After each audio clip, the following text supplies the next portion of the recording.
लेकिन क्या सचमुच ऐसा है? आज की दुनिया में प्रतिस्पर्धा और चुनौतियां इतनी बढ़ गई हैं कि कभी कभी बुरा बनने की सलाह दी जाती है। हालांकि यहाँ बुरा बनने का अर्थ है अपने उस पक्ष को दिखाना जो लोगों को दृढ़, अडिग और स्वाभिमानी लगे। बुरा बनने का क्या अर्थ है? बुरा बनने का मतलब यह नहीं है कि आप नैतिकता छोड़ दें, दूसरों के साथ गलत व्यवहार करें या अन्याय करें, बल्कि इसका अर्थ है कि आप अपनी सीमाओं को स्पष्ट रखें, अपने लक्ष्यों के प्रति कटिबद्ध रहें और उन लोगों से भी सख्ती से निपटें जो आपको रोकने की कोशिश करते हैं। जब हम अपने फैसलों के प्रति दृढ़ होते हैं और दूसरों की राय की चिंता किए बिना आगे बढ़ते हैं, तब हमें समाज बुरा समझ सकता है। इस तरह का बुरा होना कभी कभी सफलता पाने के लिए जरूरी है। बुरा बनने के फायदे। आत्मनिर्णय क्षमता। जब आप अपने निर्णय खुद लेने की क्षमता रखते हैं और किसी के दबाव में नहीं आते, तो आपको समाज बुरा मान सकता है। लेकिन यही क्षमता आपको दूसरों से अलग और मजबूत बनाती है। आत्मनिर्भर होना सफलता की ओर बढ़ने का पहला कदम है। सीमाएं निर्धारित करना। सफल लोग जानते हैं कि उन्हें कब न कहना है।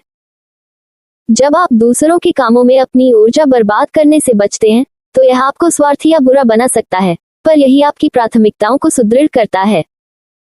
निर्णायक बने। सफलता पाने के लिए मजबूत इरादे और निर्णय शक्ति जरूरी है।